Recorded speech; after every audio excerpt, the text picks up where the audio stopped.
Hey, what's going on? It's Clint Strategy, and right now I'm at the X Tribe studio with a special guest, a friend that I just recently met, Blake LaGrange, founder of mastering.com, and now you've launched a new company, college.com. Yep. Uh, Extremely successful in the music business as far as you've engineered for different artists, major artists, and you have a background in audio engineering, mastering. You took it from just teaching mastering and ended up evolving into production, Yeah, exactly. education. Yeah. So yeah, I just want to, talk about your story. How'd you get started? Where you came from and where you're at now. So Cool. Blake LaGrange, appreciate you coming by. Introduce yourself. Love it. Yeah, I'm Blake LaGrange, and thanks for having me, man. We met up doing another podcast, and I wanted to keep bringing you onto the I just wanted to hang with you. Yeah. So now we're doing it. So now we're doing this. Yeah. So I'm stoked. Yeah. So all right. So where are you from? I had seen that you in the video that you posted that you're South African. Yeah. Originally South African. My parents are from there. I'm first generation American. So while I am definitely an American, I don't necessarily consider myself like an American. But yeah, that, and then growing up, born and raised in San Diego, just south of here. Okay. Yeah. And then now I live in New York. I've lived there for 4 years. And now my family and I kind of bounce between New York, San Diego, and Palm Springs, and we kind of just do that whole thing. Okay. Yeah. South Africa, what part? Cape Town. So right at the tip, right at the bottom there. My mom's going back next month for the first time in 30 years or something. Oh, wow. Yeah. Evidently, it was really dangerous, really dangerous when they left. So I think there was a lot of racial tension there, honestly. Yeah. So they left because of that.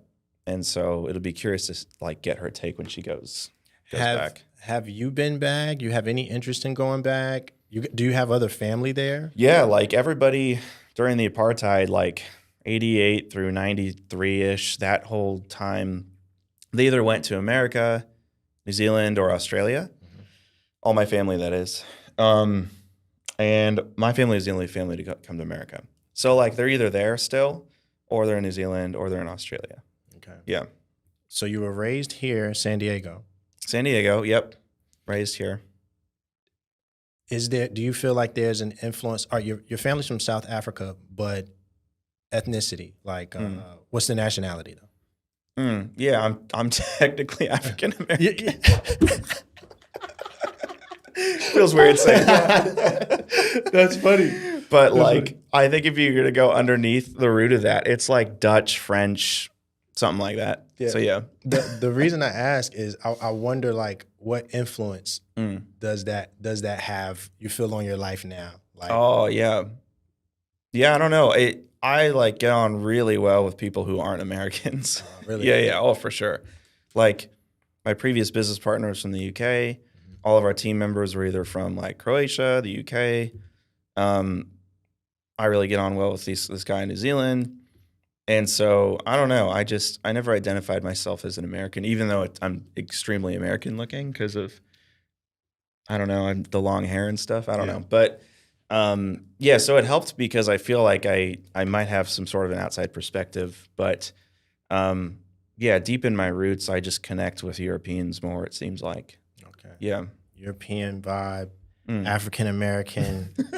I don't want to say that. I love it. It's funny to me. I don't lead with that. And it's not offensive. It's not.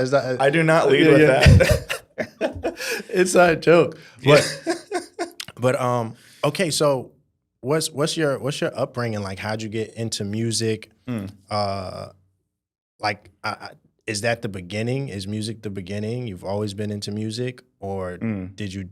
And who influenced you to get into music? So if you can go into that. Yeah, sure. It never really clicked for me that music was my thing.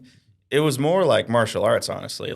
I got into martial arts and was really heavy into it. So my brother was 4, I was 6, and I just did that 24/7. Ended up competing and doing that whole thing. That was basically my whole identity. I still train to this day, but I wasn't going to be a professional martial artist or anything like that. I didn't realize that you could monetize that skill set. So it was right around 12, honestly, where like the music thing, I got like a bug. I remember very distinctly a friend of mine handed me an acoustic guitar, like a nylon string guitar, and he taught me Walk This Way by Aerosmith. And I was like, oh, it was actually like easy, relatively speaking. And I just loved that I could make that sound being 12, listening to like a record that I liked. It was just cool. And then I fell in love with like Led Zeppelin right away and all that. So right around 12, I felt myself like turn towards music, But still in martial arts. but still doing that. Yeah, Yeah. that was a huge tension, like training 3 times a week. Wow. And then doing the music thing. It wasn't until I was like 18 where I was like, I need to pick one. And yeah, I started training less and doing more music stuff. Yeah, so that was like the origin of music. Just a simple love for like the guitar, honestly. Yeah. No family in music? Not really. Like my mom's really musical. She plays the piano, but I think everybody's mom plays piano. Yeah. My mom plays the piano. Does she? Yeah, for sure. Yeah, like I think that's just kind of what you do. I think it's good for test scores is to learn piano. So yeah. So you started playing covers essentially. Yeah, basically. No original music or anything. No. When did you start getting into original? It was usually with like bands, like my own bands. Gotcha. So we would like write with people. I wasn't ever like the front man or anything like that. That was just a part of a band. And then we would just write songs together. So like usually like there was a singer or somebody who was writing all the songs. And I would sort of bring like, I didn't know at the time, but like a producer's perspective. I truly didn't know that was what I was doing. I just was like, I need to fit myself into this puzzle as a guitar player. And then that'll help the song. And I just kind of always knew that it was whatever was best for the song, and I needed to kind of be whoever I needed to be for the song. So I just thought that was being a good band member, but I sort of learned later on that that's like a producer's role. It's like, what's best for the song? How do I fit into this? So I was always kind of like the fifth member, if you will. You know what I mean? Got it. Yeah. Yeah. Now, and that's just in a creative space. Yeah. How does you evolving from the martial arts into music, how does that become mastering? Oh yeah, that's like a different journey altogether. Yeah. Right, because you like have like some production experience as well. So like My origin, I'll just say yeah. quickly. So my dad, he was a DJ, and I always wanted to DJ. And so when I was probably about like 7 years old, I went to my first like nightclub. He did security as well. Yeah. So I'm seeing these huge speakers and the music blaring, obviously. And I just know I wanted to DJ. I don't even think I seen him DJ. I just seen the equipment and knew that's what he did. And so he always be like, man, I'm gonna get you a DJ set. And so forever, I had this dream of DJing. And up until so that's like 8 years old, all the way up until 13, I'm not getting the DJ set. Then Rave J came out, which is like MTV Music Generator. And it's a game that allowed you to just loop samples. And I learned essentially like the basics of music theory from that. And then got into FL Studio. Got it. And then making music, rapping, and doing stuff like that. I ended up going to the studio and then developed a passion for engineering. Oh, interesting. Okay. So then it became a goal to create like a studio franchise to where you can have like an affordable studio that's high quality, but a standard quality like throughout the country. And then I went back home from Florida to Virginia and opened up a studio.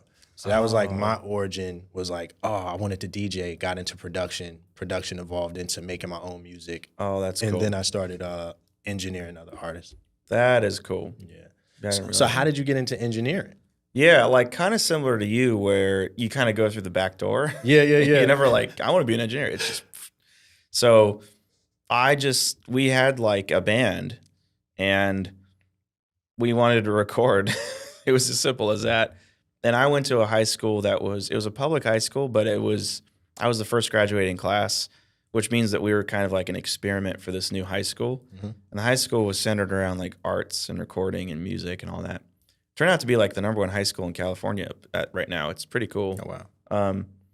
Yeah, so I had like a really good, I feel like teachers in high school, sometimes they like implant their wisdom onto their students and their students don't realize that until Yeah. much later. That happened with me. There was like a recording arts, like I would call him a mentor, but he was just a teacher teaching like these 14, 15-year-olds how to learn like Pro Tools. Oh, wow. Like who in the world is doing that, right? So That's advanced. yeah, Yeah. I got like Reason, which is also like on the music creation side of things. That's like the old Ableton or something. Yeah. Like Reason, we would like make beats and stuff. Then the jazz band would come in and we'd set up mics. And I just loved that. It was so cool, like sitting at the keyboard making beats and stuff.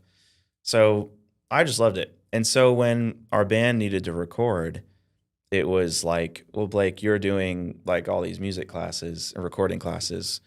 Why don't we just record ourselves? And so the singer's dad bought us a laptop. I was like 15 years old and I got like one mic and we recorded multiple records with just one mic. So I had to get like really good at just using one mic. The band with one mic? Yeah. Like, so it was either we set it up in the living room and play, which sounded horrible. Yeah. Mainly because we weren't good, not because The recording. Yeah. It's just we weren't good. So it's like, okay, we'll program the drums. We'll get that all dialed in. We'll make it sound good. So that was like kind of like the beats, right? Just getting that set up. Oh, and is that Reason? Is that you're doing? Yeah, the I was drums? doing it Okay, all in got it. Reason. So we would make like the verse on. I would literally like program the drums to make it sound like a drummer. And this is before it sounded good. Like you can get away with that. So it obviously sounded like fake drums, which was it sounds horrible. But I got that dialed in, and then it was like let's record bass. Let's just plug that in. Okay, cool. There's bass. And now the tricky part, like we have all these guitars, we have vocals. We just one guitar, one mic, play it. Okay, next part, and just keep recording one track individually with one mic. Got it. Then the vocal, we would use the same mic. It was just like a really bad, like worse than this mic. Long process too. Yeah, exactly. So I had all these tracks and I didn't know how to like, I recorded like 2 or 3 records from start to finish, mixed it, mastered it, and didn't know that you could like do crossfades and stuff. Wow. Yeah. I learned like the wrong way. Yeah. Like I never picked up, I don't know, I'd never picked up a book or learned any of that stuff. So it felt very grassroots. And so when I figured out that you could like punch in, I was like, Oh my goodness. Finding out punch in is, when I started, another part of my story is once I got the bug that I wanted to engineer or wanted to do music. No, I dropped out of high school. yeah. In the 10th grade. Like I should have just did the last year, the last 2 years. And I didn't know what I wanted to do. And I went to stay with my dad, and he was in Florida, so I went to do the Full Sail tour. Yeah, sure.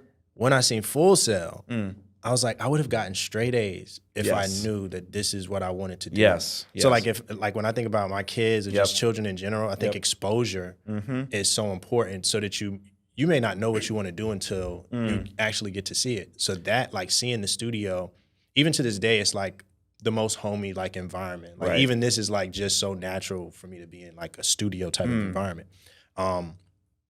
So I couldn't afford the second year tuition. Yep. So I never got to go.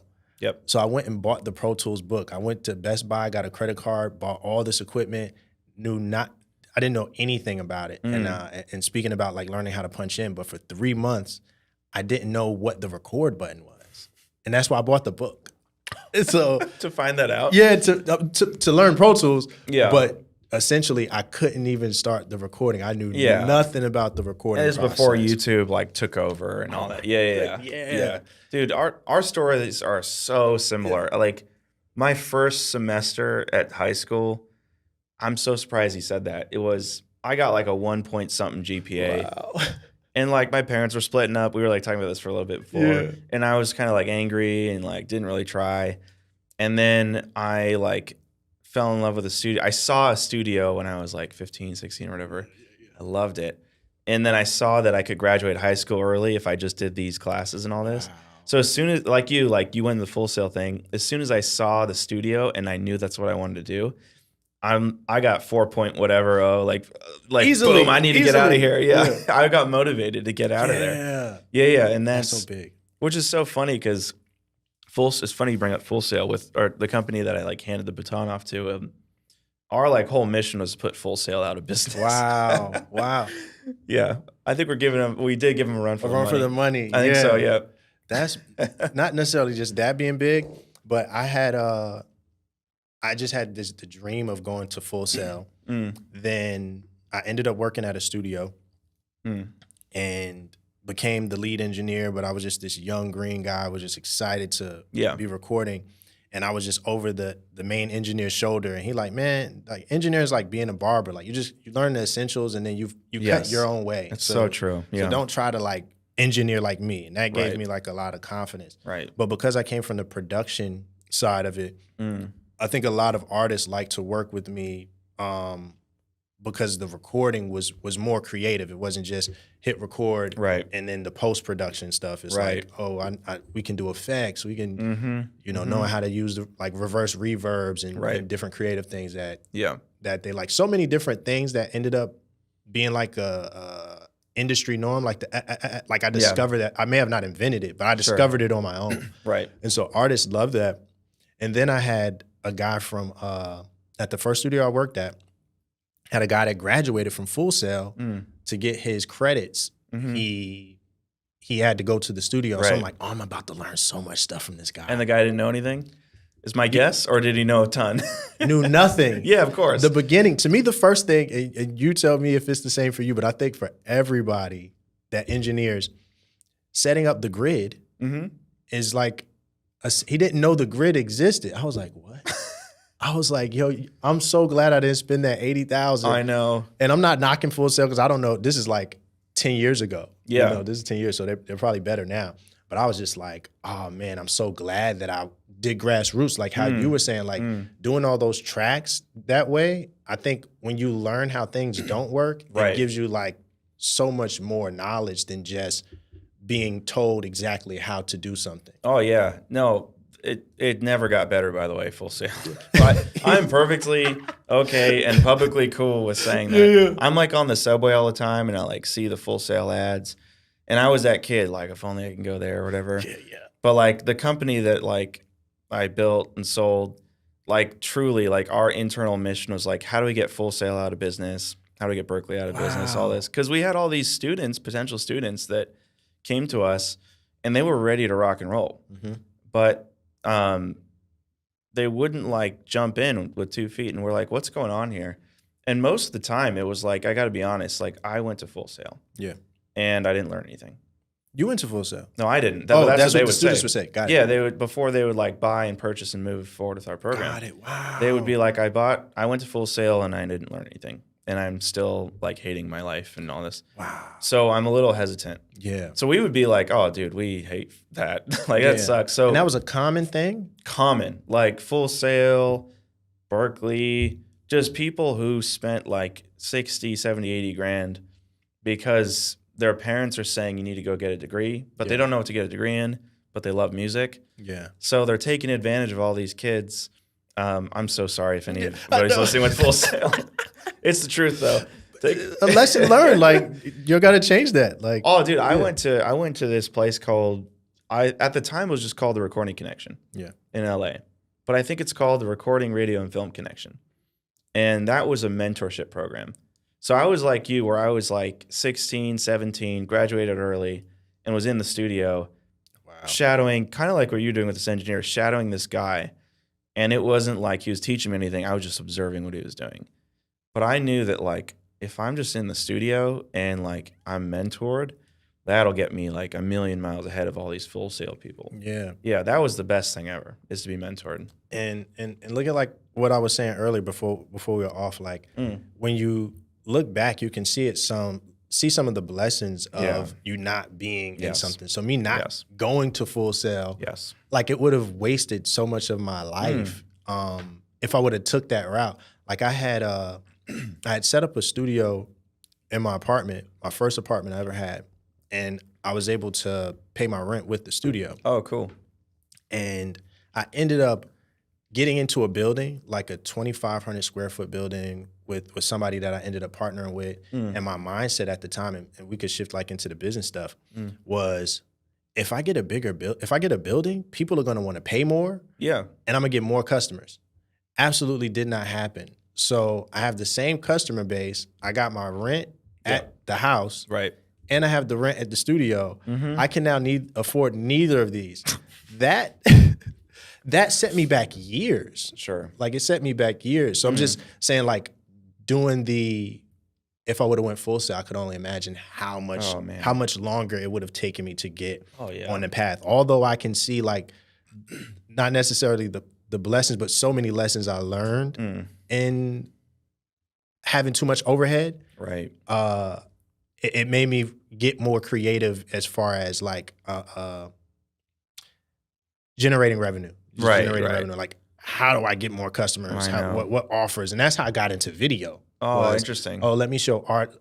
The next thing for me to do for artists is do the video for them. Okay. To do those different things. So can you speak on some of the challenges that you faced shifting into the business side of music, like going from a creative to becoming like a business owner in music? Yeah, like there's the first 0 to 1, like shifting from not making a single cent to making money, right? So that was like 17 years old, so a long time ago. And then there's like all the times that I made money, which was the past, I mean, like almost 15 years or something like that. Like pretty crazy, like just the journey. But I remember that I needed that one little like piece of evidence that I could do this as a career. And the only way that you could be convinced that you can do this as a career is if you literally make money doing it. So what it was was everybody in the studio, there were a bunch of interns. There was like at least 30 interns. And they all went through this like mentorship program.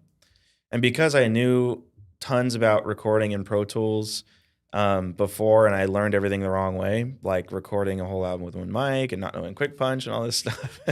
And then later learning that you could do all this a lot easier. Yeah. I was like a beast on Pro Tools and I didn't even know it. Wow. So then when I go into the studio, I saw this old guy who was really good at the analog stuff, but could barely like use Pro Tools. So I was sitting there going like, I want to, get behind do this, because I knew what he was doing, what he wasn't doing on Pro Tools, but I had no idea what was going on in the console. So that was the issue. So one time he took a phone call, left, and the band was still recording. Everything was set up. I didn't need to touch anything. I just need to run Pro Tools. And he went like this, and he went, oh, okay. And then so I'm in the driver's seat, and it's just run Pro Tools. And I immediately went into autopilot mode. Like, I'm just doing this like with my band. This is just exactly what I did. Yeah. I run the session.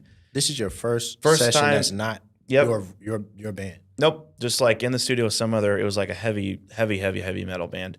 And then the guy came back, the like mentor friend of mine came back, and he was like, taken away, not because I'm super excellent, but just because I was good at Pro Tools. He wasn't. Yeah. Little did he know I knew nothing about the analog console. Yeah. So when the session was over, he said, that was pretty cool. And like all these other like interns and stuff, there was some friendly competition there. And then when he said, listen, and then he gave me $100 at the end of the day. Wow. He said, listen, like, okay, here's the thing that clicked, and this set me up for the next 15 years, is I think every creative person needs to realize this too. I think all the other interns are thinking, when is this recording studio owner going to give me a job? Okay, like I need to impress him so he can give me a job. He gave me $100, which wasn't a job. But I saw that $100 come from the $600 that the band just paid him cash. So the band pulled out 6 hundreds, gave it to this guy. They left. He took that and gave me 100. So I saw that the money came from the band, not from him. Yeah. Okay. You know what I mean? So like when he gave me $100, he said this. It so echoes in my mind to this day. It's, listen, like if we have bands in here, or if you bring bands in here, as long as the studio gets $500, you can charge whatever you want on top of it. So he did a quick math equation. He said $100 times 30, $3,000 a month. That's pretty good for a 17-year-old, is what he said. Wow. And that was like, I've never made that much money in my life. I haven't made any money in my life. Yeah. So any money sounds good. Oh, you haven't even had like your first job. I'm 17. Yeah. I got fired at Legoland when I was 15 and a half. Yeah. Like that's the only thing I could do. Wow. So this was the first job that I had. Yeah. So that's when so I think the lesson, if you will, when it clicked was this guy's not going to give me a job. Like I'm the job. Like I need to go get bands to provide value to the studio so that he can get $500 and I can get $100. And I didn't see any injustice in that. Because $100 a day was like I was like a billionaire at 17. Oh my goodness. Yeah. And that's what's so cool about that is, like in the video that you made that you posted but you didn't post. Yeah, I learned about it. Yeah, I'm thinking I'm talking to you about something posted. You said, yeah, you were like your upbringing and when you're young. Your family your family and everybody that you're around essentially creates your paradigm. Yes. And I would say like my dad was an entrepreneur. Didn't get like major success, but just seeing him not clock in, just being around his friends all the time, having his own office space, traveling. By the time I was 17, 18, I hate a job. Yeah. Like I'm like right. I don't. It was odd to me. So for you to have that experience at 17, it just shows like how that paradigm and experience, like you naturally started understanding value and not necessarily being like indoctrinated heavily, like, oh, I need to get a job in order to get money. I think so many people get stuck in that. Totally. That paradigm. Yeah, but I was afraid because all of my friends in high school were really smart, and they were all getting into these really good universities and stuff. So I always felt dumb or like. I don't know. Like I just knew that wasn't the way for me. And so when I was making money doing this and they weren't, and it was just like, whoa, there's a different economy here going on. Yeah. And I later learned that that's entrepreneurship. But yeah, seeing my dad, he was an architect and like worked for himself, seeing him like succeed and struggle and do all that, that was just kind of the norm for me. Yeah. So yeah, I didn't have any sort of, my parents weren't, it's not like he was like a dentist and retired 31 years later or anything like that. Yeah, so that was instilled into me from the beginning, whether I knew it or not. Yeah. Yeah. What so that's the beginning. Yeah. Where did you essentially like create mastering.com and like what are the origins of that? Okay, so I just did that being production all day every day, 12 hours a day for 10 years. That's a lifetime of like with the same guy, same studio? Everything. Wow. Like recording all this stuff. And for the first 5 years was that studio. And then it was at another studio. And then it was my own studio. And I just sort of like, how do I make more money doing this? How do I keep doing this? And I just kept doing that, built a studio, did all that. So like to chunk it down, like for a decade, that's all that I did. Yeah. So that was cool. I feel like I lived an entire lifetime in 10 years, which I was really thankful for. And somewhere along year 6 or so of that 10-year journey, I moved things online. So I made more money doing post-production than I did in the studio. Because I'm in the studio, I'm trading time for dollars. And online, if somebody sends me tracks to mix or master, then if I spend 10 hours doing it and I get paid $1,000, then like my dollar per hour would be $100 an hour, I think, right? Yeah. So. And then if I spent 1 hour doing it, my dollar per hour is $1,000 an hour. So I was rewarded, in my mind, I was rewarded for like being really good at my job, but spending not a lot of time doing it. Yeah. So I just spent like 4 or 5 years doing that. And after that whole bit, it's like I kind of look back and go, okay, I was in the studio producing, doing that. Then I shifted online and started doing mixing and mastering online, SEO, marketing, all that stuff. So I made lots of money like in the music world, especially online. And I was relatively young when doing that, I think. That set me up to basically go like, okay, I'm an expert at this, I guess. And like I've seen it work in person and online. And so shifting into mastering.com, that was the next level. Yeah. Yeah. And what that was or is like an info product business. So selling information. Yeah. Right. So teaching other people how to do it. So it was weird, man. Like it was, I had this done for you business, whether it was in-person music production or online mixing and mastering. I had a team of people fulfilling all this stuff. We would master like literally thousands and thousands of songs. Um, if you were to type in like online mastering, would be number one for Wow. years and years. I mean, it was just that, just pumping out stuff. So you're like ahead of the curve Yeah, before like YouTube and everything was exactly. heavy. Yeah. Yeah, I didn't realize that you can build like a YouTube channel or any of that. Wow. And music, generally speaking, music in this space, being the online space, it's like 5 years behind all these marketers or like email copy courses or anything. Yeah. It's like kind of behind. Yeah, for sure. So if you're just a little bit ahead, you can get away with a lot of stuff. So I was kind of the only guy making a website yeah. and worrying about SEO. And I was rewarded, not because I was a genius or anything. It's just nobody else is doing Yeah, it. yeah. Being first to market. Yeah, exactly. Yeah. So I just thought of it as first to market. How long is this going to last, basically? Mm-hmm. So that, yeah, I don't know. That's sort of the down payment on the next journey, which was mastering.com. Yeah. All right, the same way you said you got exposed to the studio when you were 17. What exposed you or made you even want to do the info business? Yeah, that's a super good question. I had this intuition that leverage and time for dollars is super important. And I lived it. I saw it. I saw me in the studio, like charging $600 for the band, 500 of it go into the studio, 100 go to me. And then I saw the leverage in finding a cheaper studio and me charging $600, but me keeping 300.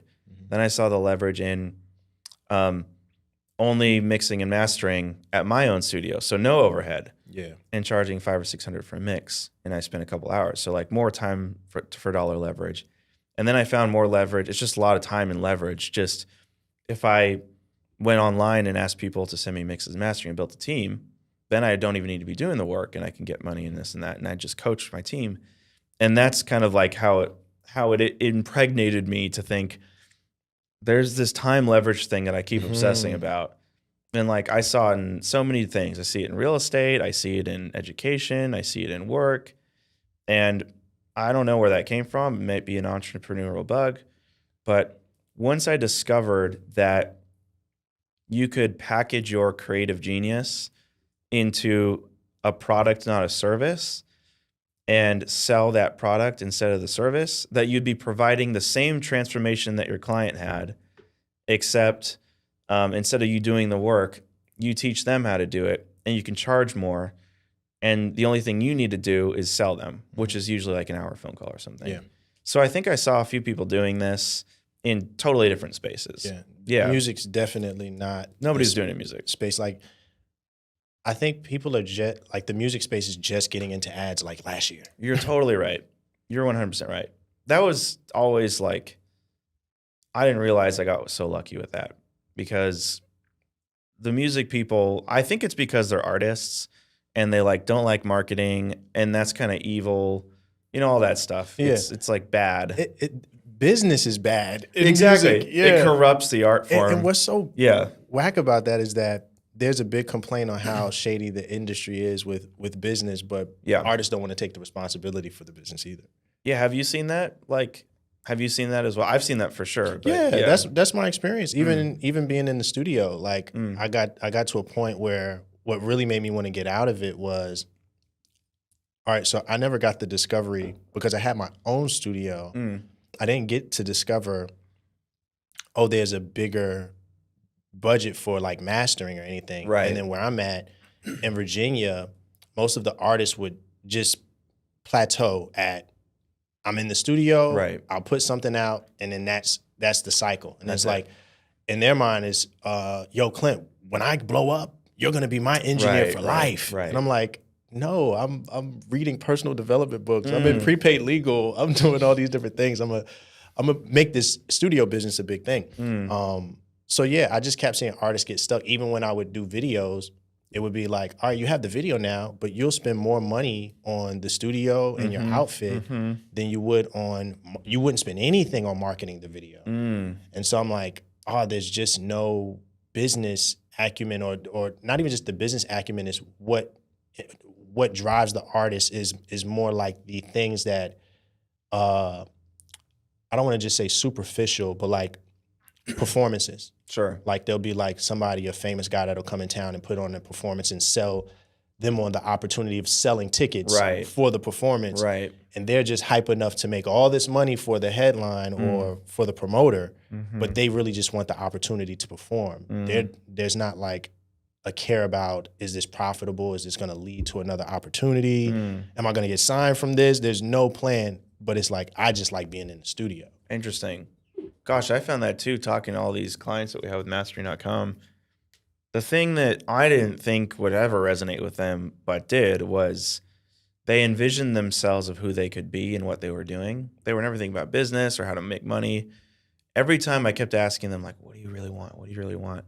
And I got down to the root of it. Most of the time it was, I don't know, Blake. I just see myself up there DJing and crowd. So they have this persona of themselves. And that's so important to artists and musicians. And that's cool. But like totally forget all the practical stuff to get there. Yeah. They kind of just want that persona. And that's a good persona. But it's, yeah, like that's not going to be enough to get you there. You have to have some sort of business savvy. Yeah. Yeah. Yeah, there's a thing you were saying, as far as in the info space, you're like, you have the expert, the information expert, then you got like the operator. Yeah, like the operator, and then the content creator. Content, yeah. In music, you have those things too. You got the artist, or what would be like your perspective of like the things that you would need. I was curious to see how you would put it. I would say like you got to have the artist, a manager that has business acumen, you know, not just somebody that's just gonna like be somewhat. I think a manager a lot of times really is like an assistant, but a manager, like somebody that's managing your affairs. And then marketing. Like I think marketing is like so essential to whether it's grassroots and it's you're doing like outreach to record labels, or you have a specific plan or whatever goal. Like what I was doing at one time before I transitioned out of music into marketing was what was that? What's LinkedIn? Yeah.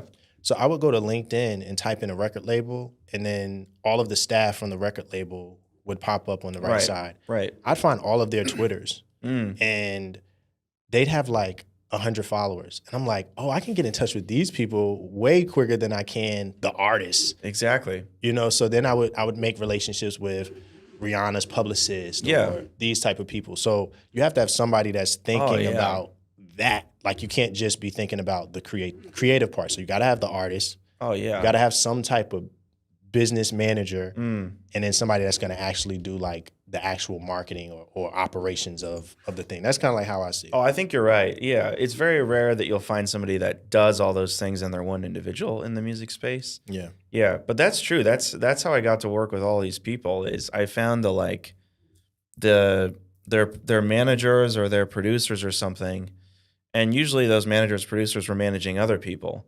So when I was mixing and mastering for like one producer or whatever, and I did a good job, there's all these other people. Yeah. So yeah, it's not just the artist behind it. That's how I got to work with my running joke is like, who have you worked for? I like name a few, but like a lot of Lils, like Lil Wayne, Lil Kiki. And I say like I worked with all the Lils. Yeah. It was just this one guy who was backing all of them and like would be producing them. And if I did one record there, oh, Blake, you did awesome here. I've got these other things here. And there were all these other artists. So I think you're right. Like in the music space or in the artistic space, in order for the artist to be the artist, they have to concentrate on the art. Yeah. Right? And like, but they can't ignore the business side of things if they want to be successful. So either they need to become business people or link up with people who are business people. Okay. Yeah. That I guess it took us a long time to get to this point, but I Which think was it's my a perfect fault. I'm sorry. segue. No, I wanted to unpack because I learned a lot of stuff too, as far as like how you said you don't know what led to you kind of leveraging the time, like saying, oh man, what's taking time? You almost see it in your origin story where the guy said, yo, I'll give you $100, and you notice that, it's from the artist. Oh wow, I can do that. So it kind of seems like it just was like a microcosm of I see what you're saying. Of that. And it's like you're still doing that even with going out of mastering.com into college. That's really insightful. Because I think, and you might have experienced this too along the way, like when those things happen, like I saw the band give them this and this. It seems like just a simple thing in time and history, but that was like this pivotal moment that something in my psyche picked up. Yeah. And my subconscious like file saved that in my dreams. Yeah. So now I'm like have this intuitive perspective of things that I'm not even aware of. Yeah. But like that happened. And when you're like eating Wendy's, driving home in your crappy vehicle, like you remember that stuff. Yeah. If you're like sitting pretty, you don't really remember all those times. But if your neurons are firing and those things are happening, I think the intuition picks up along the way. 100%. Yeah. My experience was, all right, so I shifted into video, said, oh, I can't make the most engineering. So that's how I got into video. There was a local guy who started doing video, and the video world was so like mastering, secretive, and you're like, y'all are like the cult people. You're not giving any information. It's a dark art. Yeah, wizardry. I was asking this local videographer for like advice on the camera, and I'm like, yo, how do you get it? What's the rendering settings? And like, man, just keep going, man. Just keep going. It'll be like stuff like that. No information. Right. But I got into video. Yeah, just stuff like that. But I got into video, and that was a higher value for me to, one, add to my studio, but then I can sell the videos for more than I could make recording a session. Then I kind of went bad as far as financially for a second, and I got a side job painting. And I thought I was doing pretty good, but they said I sucked. And the owner's son was like the manager, and I had shot a video and made a commercial. I was supposed to be painting, but I had my camera and I'm like hype about the camera and everything. Yeah. And so I showed one of the guys, I edited and showed one of the other painters, and he's like, yo, you need to show the son. Right. Like, I'm like, I'll probably get fired. Why would I show him that? He's like, no, this is really good. So then he was like, I showed him, and then he showed his dad, who's the owner of the company, and he's like, I want to meet with you. And he took me to Chick-fil-A, and he gave me like $800. And I wouldn't make $800 in a week or 2 weeks. And that was the moment for me where it's like, oh, wow, I can do one video for a business and make $800, and I can make way more than I would have made doing working. And then I would make way more than I could charge an artist. And so that was the thing that kind of lingered and said, I didn't know what it was going to turn into, but that's the shift into marketing. Yeah, but there's language around this that probably you and I didn't know at the time when we discovered these things. There's like total addressable market and like how deep are the pockets of your niche or market? Oh, yeah. Like purchasing power. Yeah. Like there's language for this. Yeah. But like for you and I, it was just, the money comes from the band. Yeah, yeah. Or like it's better to work with producers and not artists or whatever. It's better to work with businesses. Yeah, it turns out if you offer services to people that have a little bit of money, they will pay for it. Oh my goodness. That changed everything for me. Yeah. There's whole books that talk about this, but it's pretty simple. B2B versus B2C. Exactly, yeah. I lived in the B2B versus B2C world with mastering.com, and we did all right, but it was B2C, man. Yeah. It was. I even had something that was big that I think artists could take advantage of is B2G. What's that? Government. Oh. So I did nonprofits.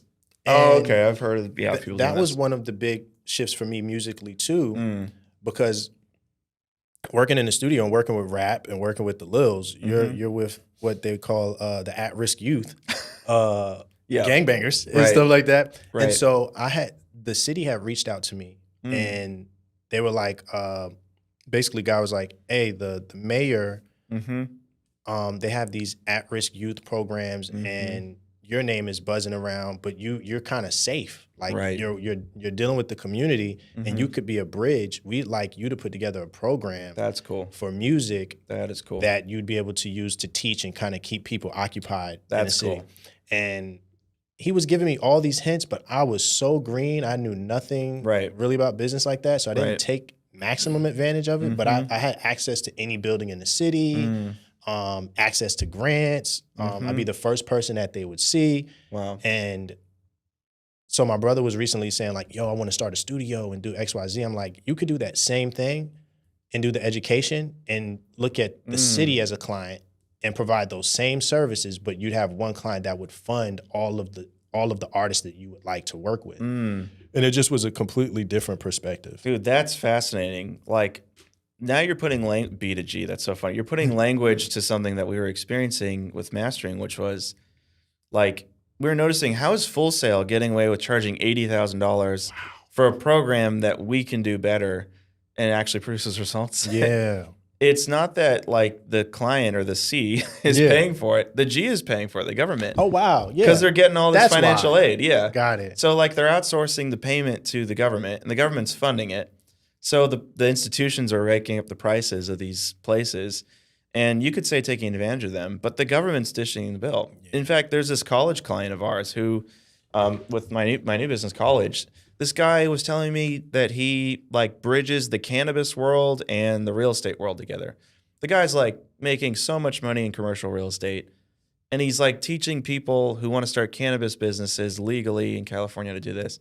I'm going, how in the world are you like charging for this? Yeah. And he was, now to think about it, he was like, oh, all of my clients use the government, and the government works out a contract with me, and they need to go through all these programs in order to get a license. And so I submit the budget to the government, and the government pays for it. So now, like, the person going through your program, they're not even paying for it. Yeah. The government's paying for it. That's so that's interesting. Yeah, that's B to G. B to G. Yeah. Is that, did you like make that up? Is that yeah, a thing?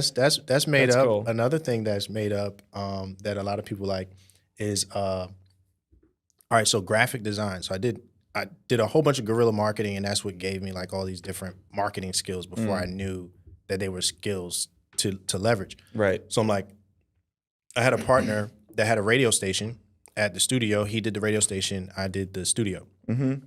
And so he knew how to build websites, and I'm like, I need a website for the studio. Right. And he just took a long time. I was like, I taught myself Pro Tools. I'll teach myself how to do the website. So teaching myself website, taught myself graphic design, and doing the graphics for artists. It's more the content has like an edge, like an edge to it. Like when you're looking at the graphics, as the internet and YouTube and everything takes over, and hip hop kind of diversifies and becomes pop culture. Right. I started working with the businesses, and they were looking for the edge, but still corporate.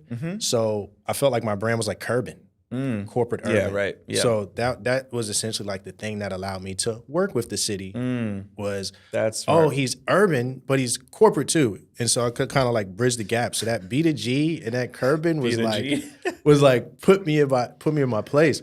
That's hilarious. So all right. So you create college when we're talking about artists not having the business savvy. My perspective from outside looking in, I haven't done a deep dive into what college provides, but it's an incubator, right?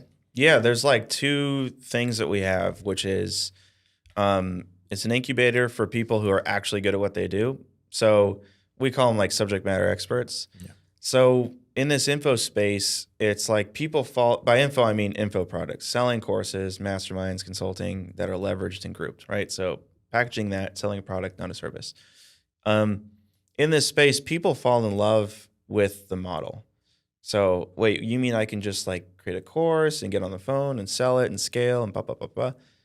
That they fall in love with the model and they forget that they need to bring some sort of expertise to the table. That's the way that you differentiate between everybody else, right? There's like the tax guy, there's like the copywriting guy, there's the marketing guy, all this stuff. And the space has gotten so diluted and so ridiculously overcrowded because it's so hard to sell info now because of ads and like it's just so insane. Saturated, yeah. So now the information being sold is how to sell information now. Yeah. You know what I mean? So like in order to do this, you need to do copywriting. Well, I have a copywriting course on how to do copywriting, and I'm going to sell it through copywriting.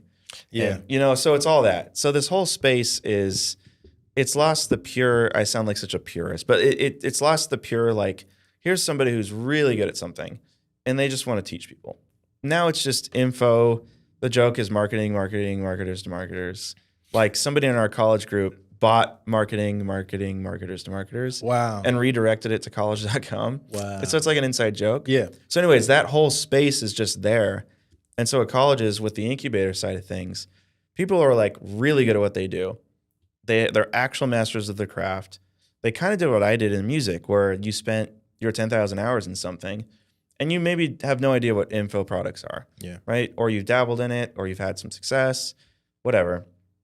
It's finding those people and helping them have a holistic model in order to sell their information. So with this, with like the first thing, the incubator, we've got like, there's like one example of a guy who makes like $1 million a year painting, like painting a wall white. Hold on, not selling art, but Nope. painting like painting a type wall stuff? white. Wow. Like just going in a house and painting it. Wow. Like just painting a wall. That's it. And he has a team of people who paint for him now. And he hasn't painted for 15 years, but he owns this business.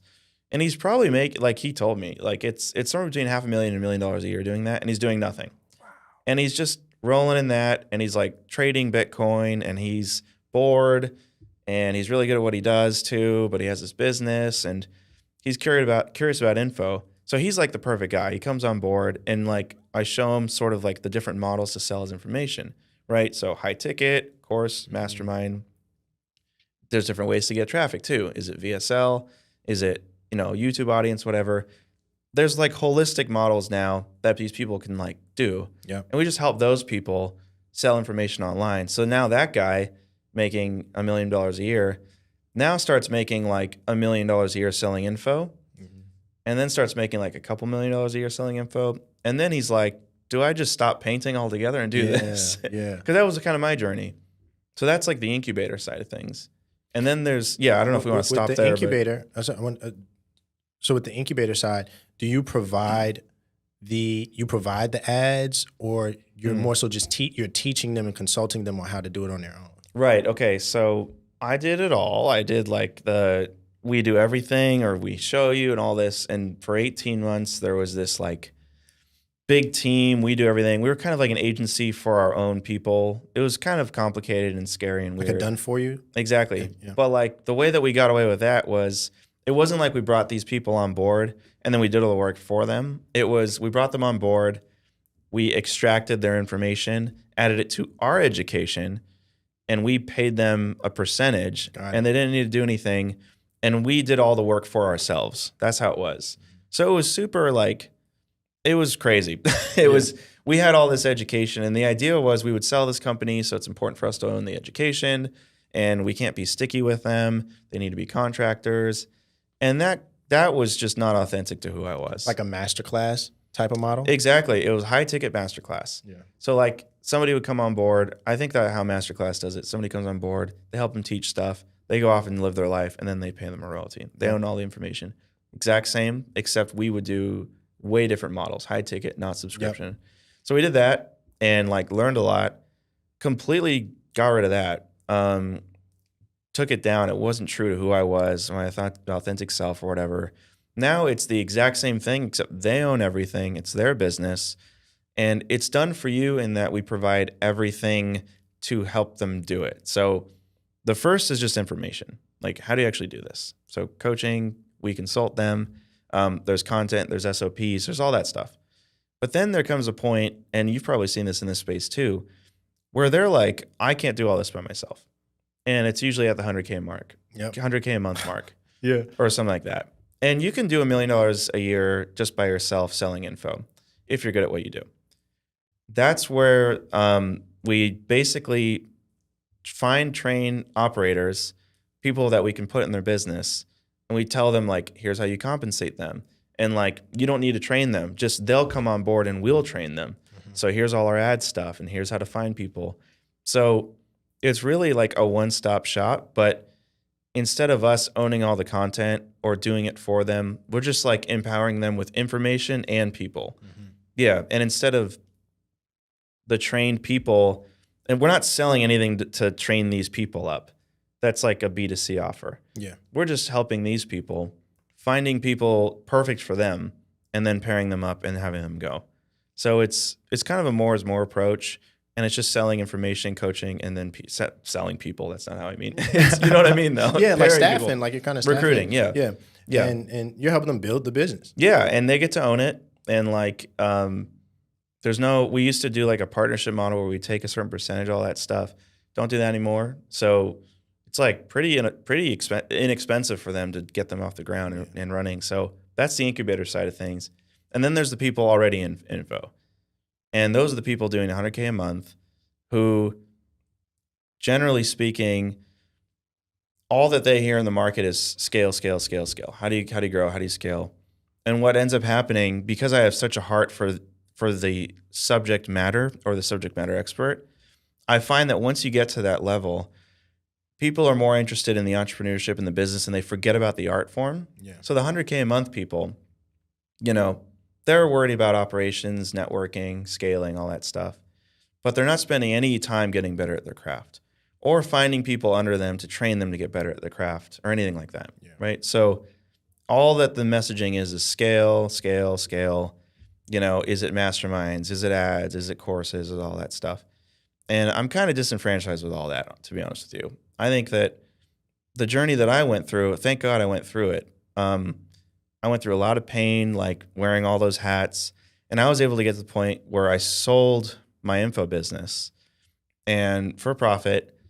But in order to get there, I needed to remove myself. So I spent like almost 2 years trying to remove myself, empower the team, work with bankers and all this stuff to sell this info business.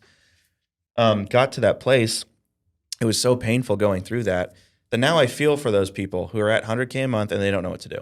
Yeah. Like that was the goal, 100K a month, right? They don't know what to do. So all of those people, everything that's going to be pitched to them is how do you scale? How do you scale all this stuff? But what I do with those folks is basically how do you remove yourself to turn your business into an asset that you can keep for cash flow or that you can like sell? And usually that's where the fun comes in. We need to have a few like crucial hires, you need to get out of this day to day, you need this SOP.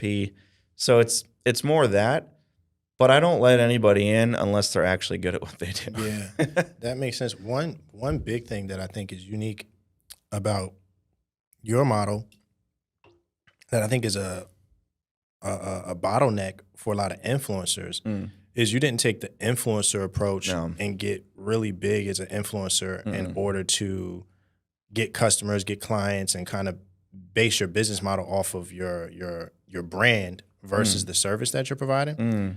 And it seems like a lot of entrepreneurs or influencers that I work with are in a space where they're very successful, have reached the financial goals, but they can't get out of it.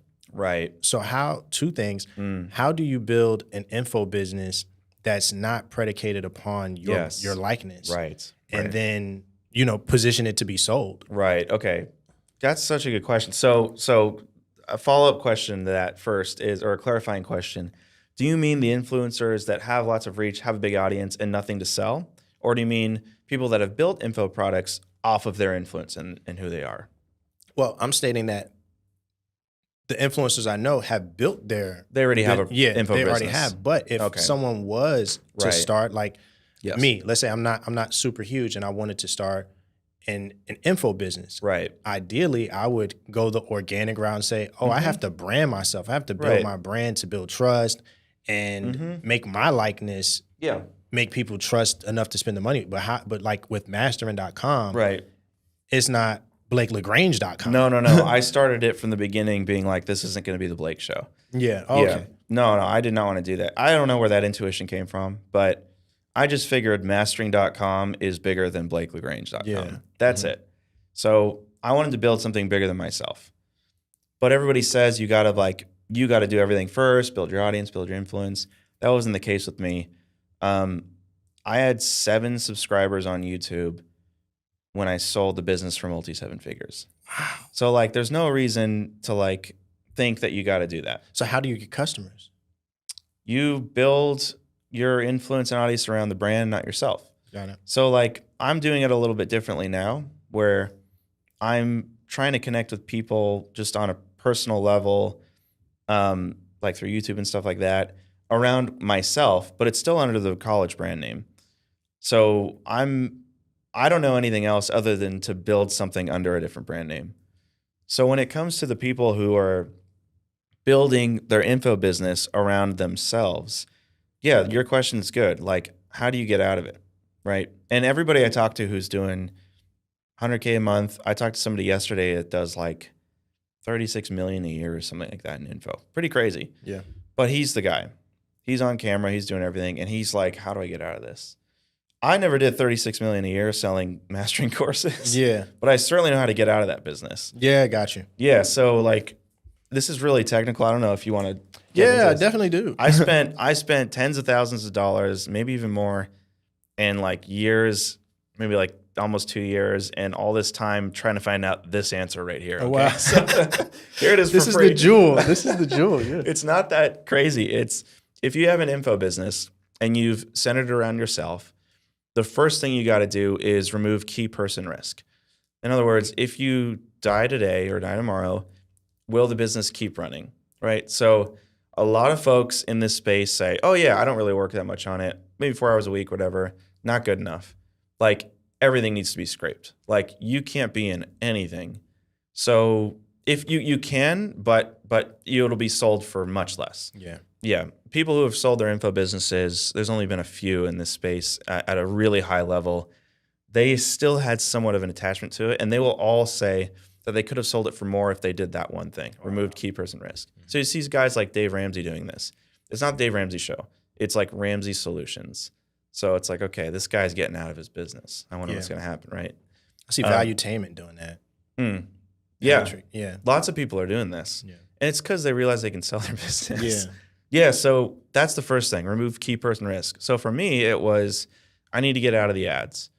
I need to get out of anything forward facing. I'm not the brand anymore. So I got out of that. And then the next thing was I need to get out of the operations. So I can't like be doing ads. I can't be doing any of that. The next thing was client fulfillment. I need to get out of the Q&As. I need to get out of coaching, all that stuff. The last thing was I need to get out of the content itself, like the actual course that people go through. I need to get out of that. So to this day, like if you go to mastering.com, you won't see me anywhere. Zero. Like I'm not on there at all. There's no like nod to the founder. There's nothing. I am out of it. If you buy the program, I'm not in it. Yeah. So like I'm out of it. That's the first thing that needs to happen. So you don't even want to be the CEO. No, you have to be the CEO until you get to the place where I think I want to sell this. Got it. And then you got to like empower all these other people. So like how do you remove key man risk, right? Or key person risk? Well, there's plenty of ways to not do it, but the way that I did it was our team was brilliant. We hired all from within. So everybody who went through our content, who went through our program, whose life was changed, they were our best hires, right? We hired from outside and that was good. And I think you probably have to do that once you reach maybe 3 or 4 million a year doing that. But before that, you can hire from within and teach them all these hard skills. Hard, like not difficult, but they're like hard and soft skills. Hard skills like copywriting and ads and all that stuff. What we did is we hired from within. They were all just closers, like closing over the phone. That's the main bottleneck for the founder to like get out, is to get off the phone, which is why there's all these offers like build a sales team, we'll train you and we'll put you in all this stuff. Because founders just want to get out, right? So that's why. It's not that they want to scale with their sales team and they don't want to be on the phone anymore. It's I want to get out. Yeah. You know, that's the pain point. So we did that at first. All these folks like had so many more opinions about my company than I did, and they loved it. And so everybody was 1099, or maybe there was a W-2 here or there. I think everybody was 1099 up to that point. And when we got the word from the bankers to say remove key person risk, the bankers that we hired to try to sell, it was, oh, I need to like incentivize this team on a compensation level that is way different than what we're doing now. Mm-hmm. So I gave them all profit share. And I said, you aren't just closers, you're like owners of this. Wow. So somebody was just on the phone closing. Now that person is doing like ads and closing. Then there's another person who's like building the new program and closing. Then another person like doing the emails and closing. Then another person like doing all the marketing and closing. And now it's like if we have a bad month, we all don't get paid. Yeah. If we have a good month, we all get paid. So I said, guys, you got to build a YouTube channel. You got to like redo the course. You got to do all these things, and it's going to be a lot more work than just closing. But the way that the way that I'll compensate you is we'll do profit share. I'm showing you the picture here. If you do all this and we reduce ad spend and we bring up our margins and you attach this profit share to your pay, like it's going to be really good. Once they saw it, I knew from that instant that I don't own this company anymore. Wow. They were like savage wolves, dude. Wow. They just took it and ran with it. So you ended up creating like leaders within the company. Yeah, and I set the tone originally. That's why it's important to be the CEO for sure. Mm-hmm. But they learn by watching. So if you set the tone and lead that way, they'll have these sort of autopilot responses because they've observed you do it. But they bring their own flavor and their story and their life. Stuff that I wouldn't do, but I learned the hard way that you need to lean into that. Yeah. Because they know more than you than you might think. So getting them on profit share, I'm telling you, that Zoom meeting, it was like I saw a bunch of ravenous wolves like ready to take the company and go. And I felt scared to death. What? Oh, dude, I was like, I don't know what I'm feeling right now, but I don't know, like, I don't want to do this. But scared because it was grown, because it's now not under your control, or scared? Yes. Oh yeah? Yeah. It's like, I don't know what you're going to say, but that was it. Yeah, it wasn't under my control. And honestly, those entrepreneurs who say, oh, I'm making this much a month and, I only work a couple hours a week. I don't really need to do much. I want on vacation. Like, that's not bragging. That's like, you still want to be fully in control in some way, and you're unwilling to let go. Yeah. And that was the thing I experienced is, oh my gosh, I'm actually letting go. Wow. That was hard for me. That's a big paradigm shift. I think, like, on a smaller level, what I had, like, all right, when you read Cash Flow Quadrant. Sure, yeah. Robert Kiyosaki, the Absolutely. E, the S, the B, and the I. Mm-hmm. What was so interesting about my experience is I thought I was building a B, but I was building an S. Yeah. And then I realized, like, I'm addicted to the S paradigm. Yes. And just up until recently, shifting into, I need to be a B. Where it's like the contract, it's so easy for me to do, like, to get clients and to actually do the work and not outsource. Right. But then when you shift and you're like, oh man, now this is more about payroll and about how you're going to structure your company and you're right. hiring and all that stuff. So that was that's a big shift. And it sounds like you went through like multiple shifts as you kept growing the company. It was painful though. Even there's this book, The Jellyfish and the Spider, where it's talking about decentralized and centralized institutions. So like Google is decentralized, or like how they talk about like crypto. So it's like, it sounds like you have to create a decentralized organization because, like a jellyfish, if you cut any of the limbs off, it's going to regrow. There's no central nervous system. Yes. You cut the head off a spider, it's dead. And so once it sounds like you just positioned it to where I don't have to be a part of it, but you still want the control. Oh, yeah. From the old paradigm. That's me. Like, I'm just a control freak, and it's mainly to do with fear. And I go back to when I was 12 or whatever, and my parents split up, and I saw, like, finances, like, be the main domino as, like, our family falling apart. Like, I wasn't that self-aware at that point, but as I look back, I'm going, if I can control my finances, if I control this company, then, like, my whole world will be okay. Yeah. It was like deeply, deeply rooted in like my family of origin and all this. It wasn't just like, I'm a perfectionist or I'm a control freak. Yeah. It was, do I feel like I need to be in control here? Yeah. Is it because I'm on the spectrum? Is it because I'm a control freak? Is it because I'm a perfectionist? Like, no. I think that I didn't have the faith and trust to actually let go. Yeah. And I went through that like the hard way. I was kicking and screaming the whole time. I mean, after that Zoom call, one of the main guy who's basically, he redid all the content. I mean, he's a genius. He's awesome. He's in the driver's seat in some way in that company now. He called me on my cell phone and said, "You didn't look okay. Like, are you okay?" And wow. I'm like, it was so obvious. I'm like, how did you know? Yeah. He goes, "You look afraid." Wow. I didn't have the language for it. But looking back, I was afraid to relinquish control. I still was able to play it a little bit, but I meet lots of folks who say, I don't really do much, I'm not in control, I delegate all this stuff. But when you peel back the curtain, all that they've done is that they've given somebody or lots of people in their team a little bit of profit share. They still have a base, but they're still contractors and they're just still working for them. Yeah. But there's a shift when you say no base, no nothing, profit share, ownership, like this is yours and you're cross-functional, like, and you have say in all this stuff, like, and I can be wrong. That shift, although it looks like the leader who like says that they don't do anything and like I'm exited my business, that's not true. Unless your team has some sort of ownership or profit share and it's really heavily in that, you actually haven't let go. So that was difficult. Wow. Yeah.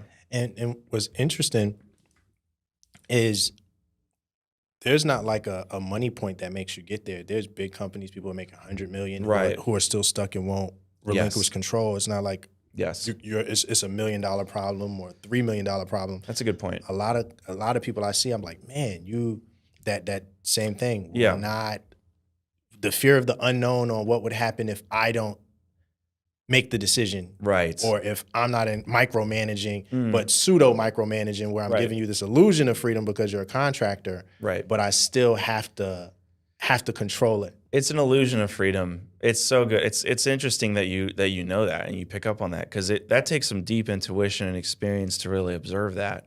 My like I guess ex-business partner was really good at that. He just, in order to do that, you need to like let people fail and make wrong decisions and just feel the pain and observe it so that they can grow.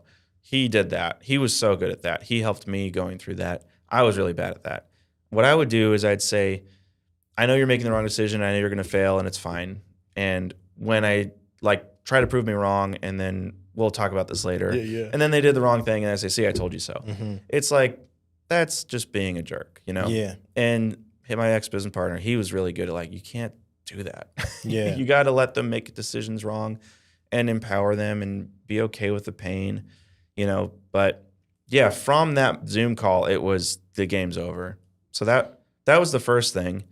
I'm talking about it like it's so bad. It was good ultimately. Yeah. The company wouldn't have grown if I didn't do that. That's what allowed you to sell it. Exactly. Yeah. Like it would not have grown, and it's going to be sold again in the future. I know it. Like that's the plan.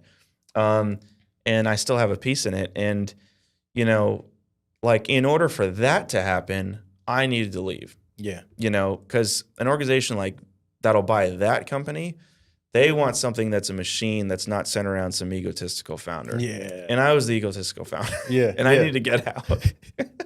No, that's so intuitive and takes a lot of self-reflection, even how you're able to speak and say, my business partner, he had so skills that I was better at. Yeah. I think a lot of people don't have the ability to see what they're not good at.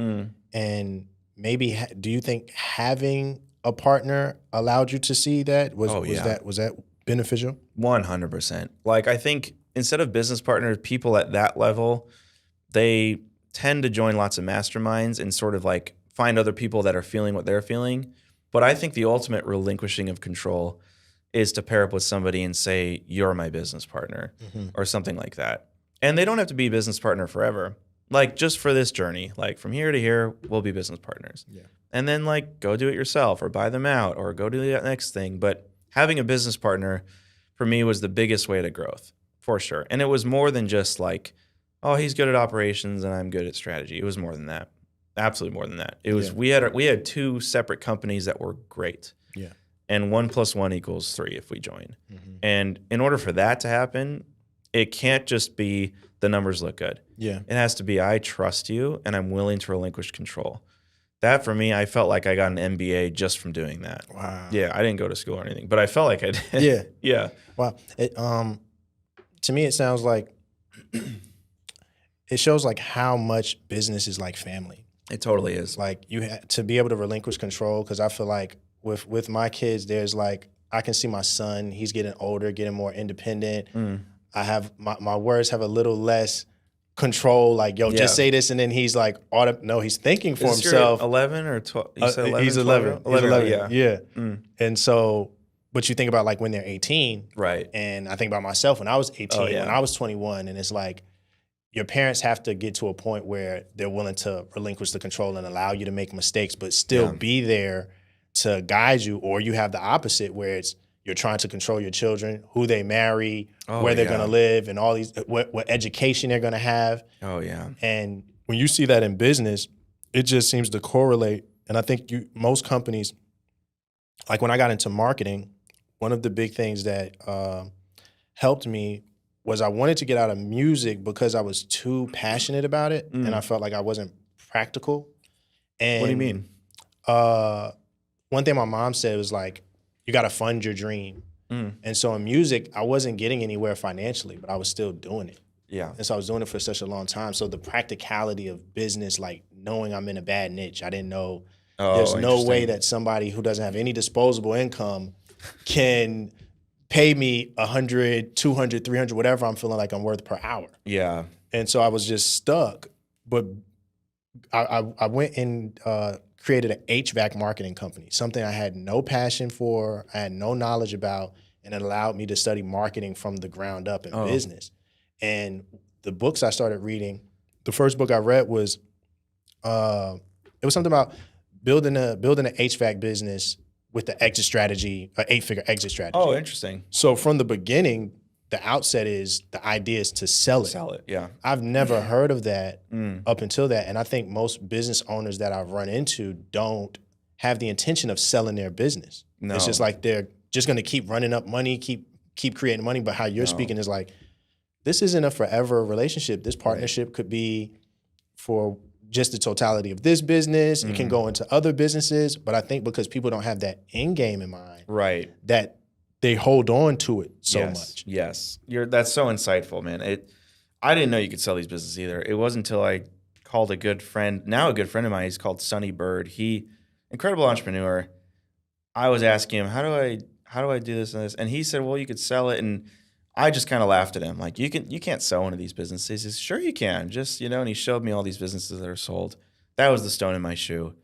But it wasn't until a good mentor of mine, he actually officiated my wedding. He's incredible business owner as well, much older than me. He said to me, when I was asking him all these strategy questions, to your point, like, what's the end game? I have all these end games. This is what, he said, that's basically the wrong end game.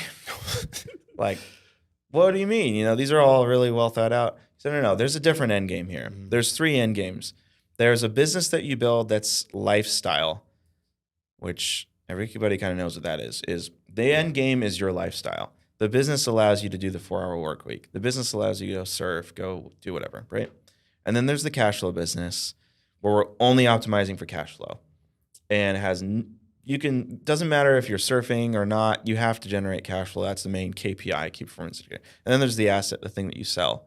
I didn't know that you could do that. When he told me. We're looking at the business as an asset? Yeah, like it's not something that generates cash flow or just generates cash flow, or like it's got a cool lifestyle thing. It's like you sacrifice yourself for the business so that you can sell it one day. Yeah, and he changed my whole perspective on that. It's like, which one do you want to build? He said to me, my business partner.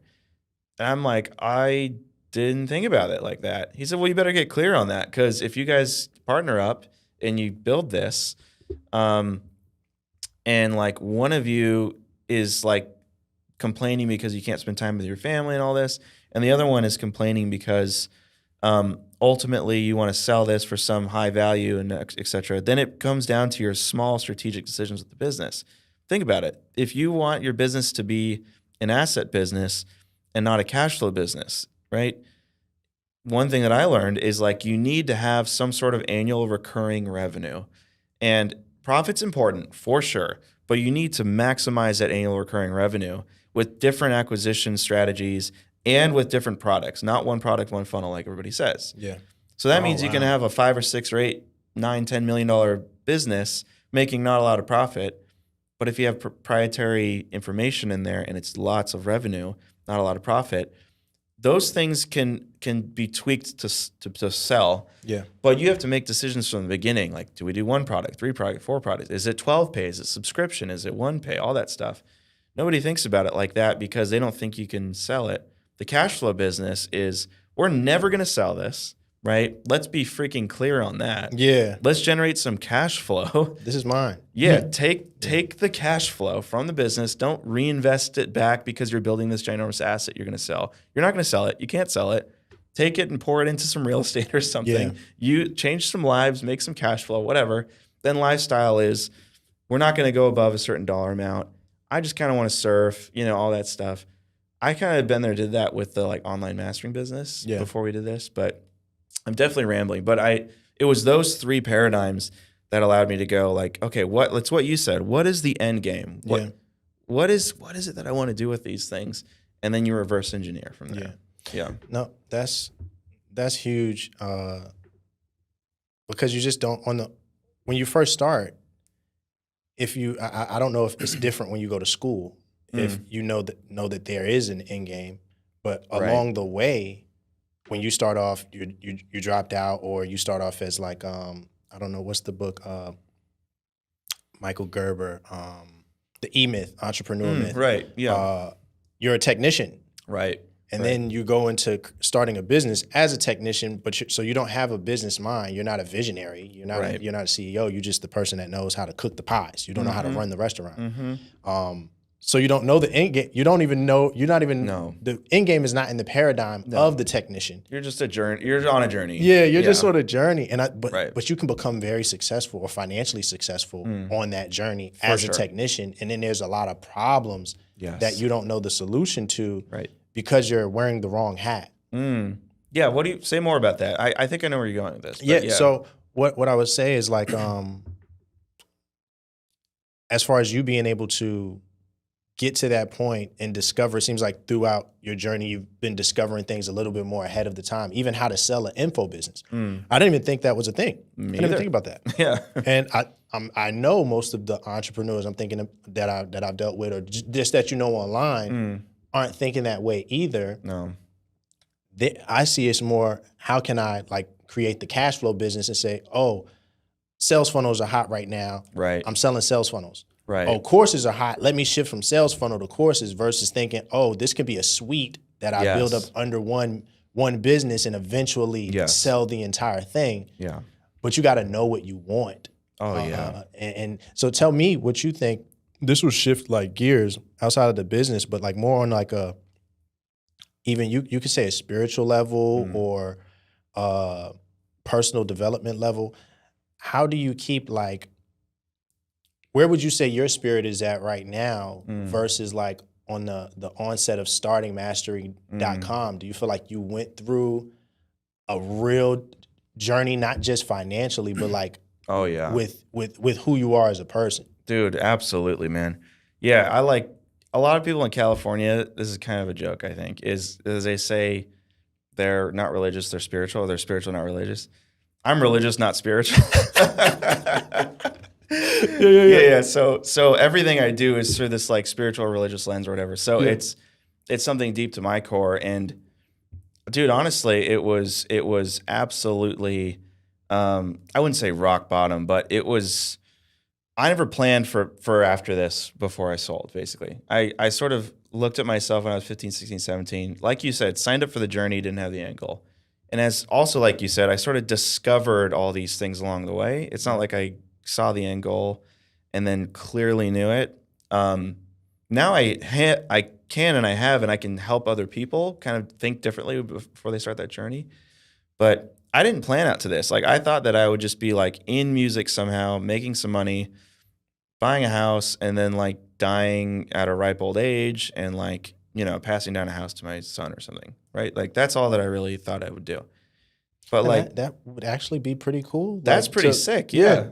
Like what else do you really need? Yeah. That's it, right? Like why do all these people think they need all this money? Like you don't really need how much does a guy really need, You beat the game. Yeah, exactly. But like everything is, oh man, it's I sort of did that times a bajillion in my mind. I was like, okay, I built this business. It's all centered around like what I love. Bought all this real estate and like did all this and like bought my dream apartment in New York and got a vacation house here and blah blah blah and have a sick car, all these stupid things, right? And I'm doing all this. I have all this free time. I like hanging out with my family. I'm like, I'm teaching like Sunday school. Like I'm just awesome, right? But like it's not that awesome. So like what ended up happening was um, it appears awesome, but like as you said, like we are very simple human beings, right? We're not that complicated. And I think that the way that you mature in life isn't just through knowledge, it's through wisdom. And wisdom like transcends money. Just it absolutely transcends money. So a lot of folks making a lot of money doesn't mean that they're wise. Yeah. Yeah, and it those wisdom pieces always come down to very simple things in life that require your will or your actions. And we become foolish, I think, when you listen to that simple calling or wisdom that you need to follow and you just ignore it and then puff up your mind or your heart or emotions or all that stuff. But like wisdom comes from like, you just got to do this one difficult thing and then you do it. Mm-hmm. So for me, it was, I like spent all this time getting out of the company because that's what I had to do. All these bankers are saying you got to remove key man risk, diversify your client acquisition strategy, have multiple products, annually recurring revenue, like move your team to blah, blah, blah, all this nonsense, right? Hired all these lawyers, accountants to get us there. Once I lost myself in that. Once I was out, the business was running, and this is before I sold. So there's a difference between exiting your business and selling your business. Mm-hmm. I exited the business way before I sold it. So I'm sitting there with cash flow and a business and not much to do. And that's by design. Yeah. And then going out looking for somebody to buy it or whatever, getting to the point where I exited, I went to go buy an apartment in New York City with a business loan of the business that I was running, right? So it was just all that I did was try to get this apartment, right? So I exited, didn't sell, had 6 months to try to buy this place, bought the place. I sold the company and bought the apartment within like a week. Oh, wow. So lots of stuff happened. In a very short time. Boom, exactly. Yeah. And it just like came to a cliff, fell off, and all I had was what I wanted. And that wasn't enough. You know what I mean? Okay. I haven't been there, so I don't know. But I get what you're saying. You know what I mean? But what I want to know is, all right, so what is that?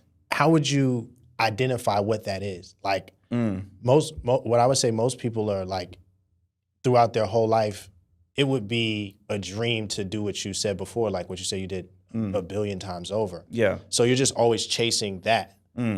What is that feeling once you've already accomplished that, you sold everything, and now what is that? It's the worst feeling ever. Because yeah, we were supposed, like, people don't believe this, but it's true. Like, you hear this from everybody who sells their company. It's like the worst part of their life is right after. And it's not because you miss working or any of that stuff. It's because it's deeply spiritual. It's connected to who we are, right? And what you wanted was freedom. You got freedom.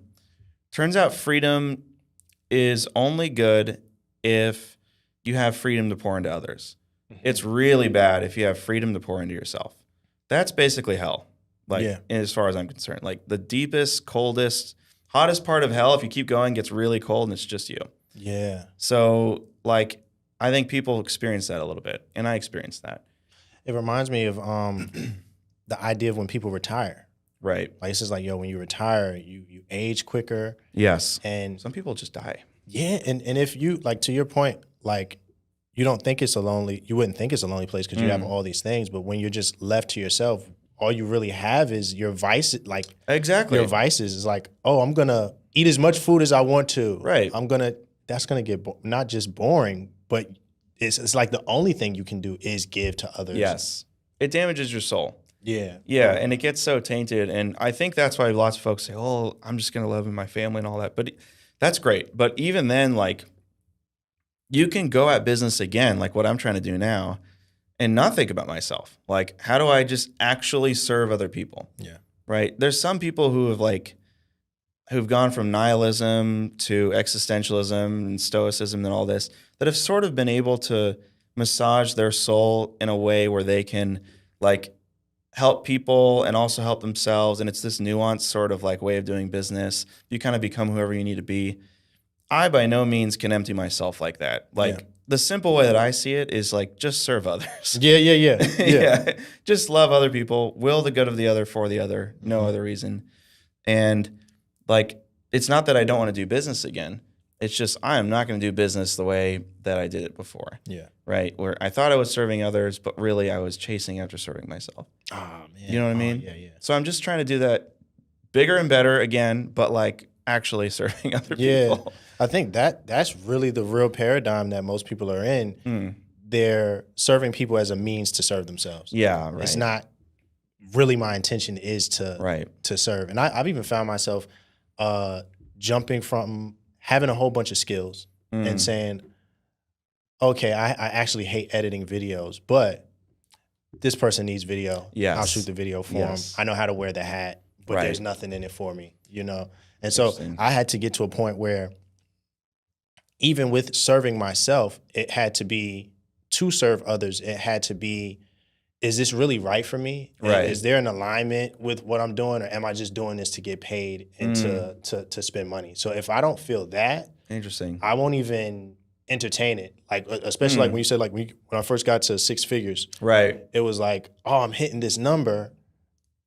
Then the number's like, oh, this is normal. Then I'm around a whole bunch of successful people, and I'm like, they're actually in the paradigm where they're just, I gotta pay payroll. Yes, I got the property. We got bills. We got all this overhead, and that's really the thing. And you can be an influencer and be, you know, motivating people and selling information, but you're truly not transforming anybody's life. There may still be successes, sure, but even personally, you're stuck. Right, you're stuck, and that's why I even asked like where you are spiritually now versus where you were before, because I see like obviously the planet, like we're all connected to each other, and if you know COVID and all these different things that are going on, on a micro level, the business owners and the governors and the politics and leaders have to be going through some tremendous shifts. Absolutely. Because you can see the after effects with individuals and families' lives. Absolutely. And then I see it, I know you do firsthand when you're dealing with CEOs, leaders, entrepreneurs, where it's really a scary place to be a leader, especially doing that online. So one of the things I took away when you did your video is just how theology and how operating on faith is a big component. Like, what would you say to somebody that's in a space where they're kind of like, they don't know what the end game is. They're stuck chasing that, hey, I really just want to make the bag and keep this cash flow going. Like, what wisdom would you say like you've gotten on your journey? Yeah, all you get is what you want, and what you want is the wrong thing, right? So I can say that like from experience for sure. Like getting into your 30s and be able to do what I did and then feeling empty. You know, you hear that and it sounds like such an obvious like sob story that everybody tells, but it's actually true. And when I sort of realized what I was doing, it was deeply tied to my spirituality, like what I believed about the world, all that stuff. All of that stuff that got me to there was all personal and all internal, right? Like the leverage thing, I could trace back to like my view on scarcity of money. The time thing, I could trace back to feeling worn out in the studio, or like all these other things. And it ultimately, once I fell off the cliff, I got everything I wanted, and then I'm done. I just felt myself in that, and I realized that my body and everything, it was catching up to where I was, and I was feeling things that were way lagged, which was, oh, I'm running away from lots of stuff. I haven't evolved as a leader. I was running away from that. I was so afraid of this with money, so I got to do this. And all of those things caught up with me, and that's a depressing place to be. I was kind of wallowing in it. Yeah. So then what I thought was the cure was to like approach college, the new company, with like, okay, I'm going to do this again, but smarter. So that's where we had the big team and everybody was, you know, I'm above everything kind of. It's kind of what you said when you were like going back to editing videos or something. And, you know, if that's what the client needs, you're going to do it. Yeah. I was like above it all. Like, I'm not going to do all this. And I've evolved. I shouldn't have to write a single email. You know, I shouldn't have to get on a sales call again. What a bunch of like nonsense. Like That didn't work. Yeah. It worked and it like failed because it wasn't true to myself. So I was still even running away from that. So ultimately, the through line through all of it is like pride, ego, arrogance, vanity, all that stuff. Things that seem to be selfless, things that seem to be putting out goodwill to the world. It's all that stuff. It's not. It's like ultimately self-interest, ultimate pride, ultimate ego. So I had to like look that in its face. And for my wife to be like, you're done wallowing. You need to move on. Actually tap into who you are. Stop throttling that. Stop operating out of fear. But the thing that got me there was my all these fears that like I had was also my superpower to get there. Oh man, You know what I relate to mean? that so much. Yeah. So you know what I mean? So like even like Barbara Corcoran, that gal on Shark Tank, she says like the reason why I do what I do is because everybody thought I was dumb. And so like my mission in the world is to prove everybody that I'm not dumb. It's this deep insecurity. That's kind of what I'm getting at. Is like your superpower is like all that fear and insecurity. But like, what if there was a world where like you just turned around and looked at it and said like, I'm going to let go of that. And maybe I can have enough faith to like continue in life without that vice and like all that fear, all that insecurity. But that takes a lot of faith because what got you to where you are was all that stuff. So now you're operating off of an economy that you haven't cultivated. Those muscles aren't there. And you actually have to just look into yourself and go, who the heck am I? Yeah. But once you do that, people connect. Yeah. People are like, damn, like I'm connected to you. And now there's a lot of power and leadership there. Now it's like if you actually want to manipulate people in a certain way, in a bad way, now you actually can because they're connected to you. Yeah. So now the leadership call is greater. Now it's like because of that power and that connection you have, you actually need to truly love the other person and be a good steward because you realize the connection you have. So that's the thing that I'm exploring now. And any advice would be like, I promise you that through line, everybody deals with pride. Everybody deals with vanity and arrogance and all that stuff. The only solution I've found is to stop running away from all those things that you think are your superpowers. That'll only get you so far. Yeah. Right? And face them head on, be curious about them, ask why.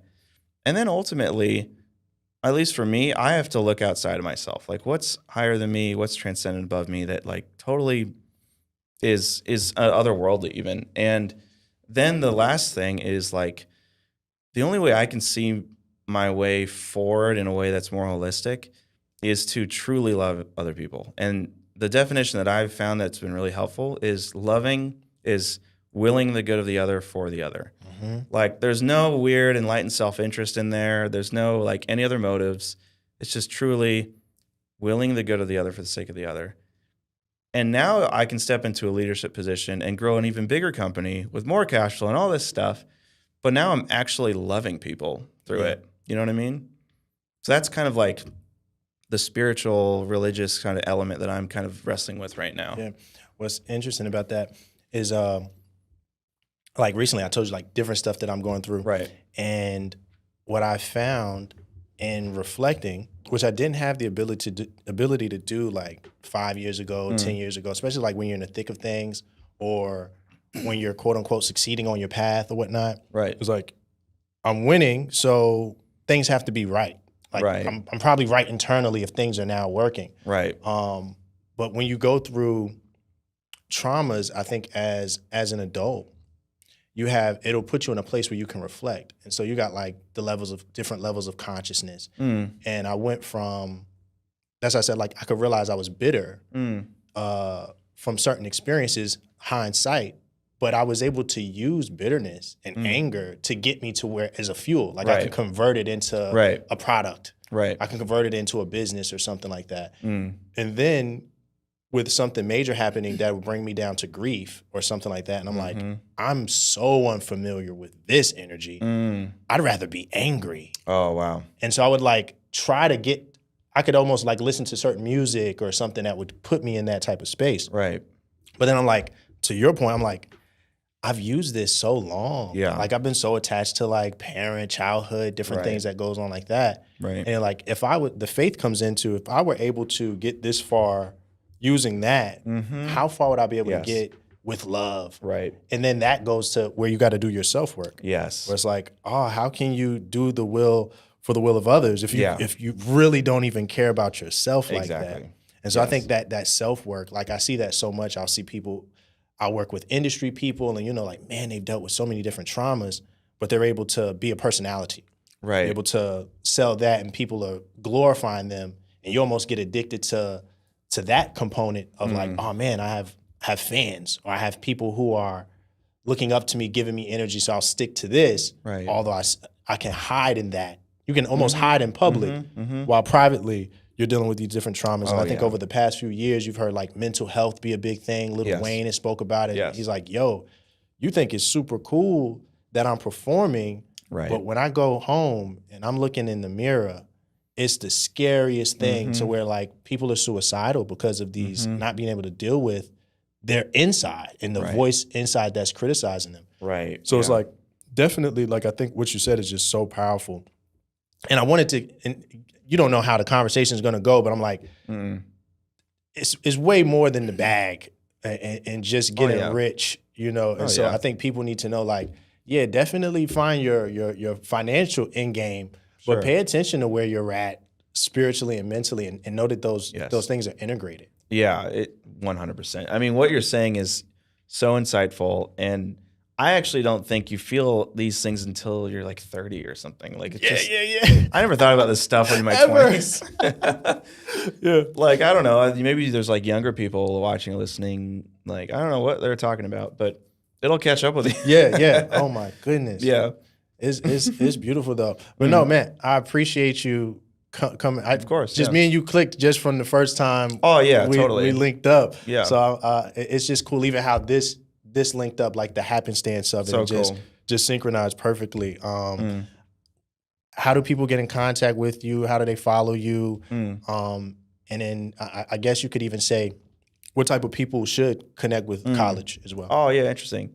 Yeah, if you're really good at what you do and maybe you've never sold anything in info, or you're very good at what you do and you've sold a little bit of info, or you're really good at what you do and you sell a lot in info, like the through line between all that is like you're really good at something. Yeah. Like, I don't know how to sell info unless you're really good at something. So if you're that person and you're kind of like sick of all these models, like, is it mastermind, is it courses, is it all this stuff, is it high ticket, is it low subscription? You got to look at it holistically. And that's what I'm passionate about, finding those people who care about the craft and want to like package it into info in a way that doesn't feel like you're going to compromise yourself or who you are, or you need to dance on TikTok to sell stuff. Like, I don't want to do any of that stuff. Yeah. So like, I'm curious about all the different models that we could apply to those people, and you're sick of doing it all yourself and you want to be paired with operators and stuff, then just literally go to college.com with a K, KOLLAG.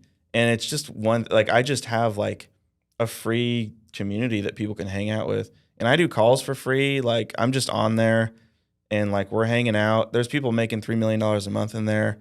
There's people that are 30 years in their craft, making lots of money doing that, and they haven't sold info and all those. It's like the airport terminal. Like, everybody's there. Yeah. And they're just hanging out and it's free. And I like go on these social calls and help people and stuff. And then if you like are doing some serious work where you're like wanting to exit or you're wanting to sell or something, or you just want some more strategy, then I can help with that as well. But that's how you get in touch with me, basically. It's just college.com. It's just that group.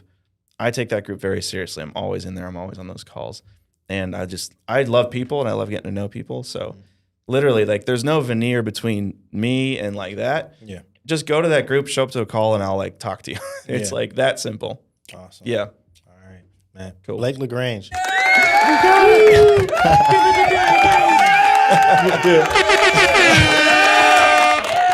Thanks, bro. Thank you.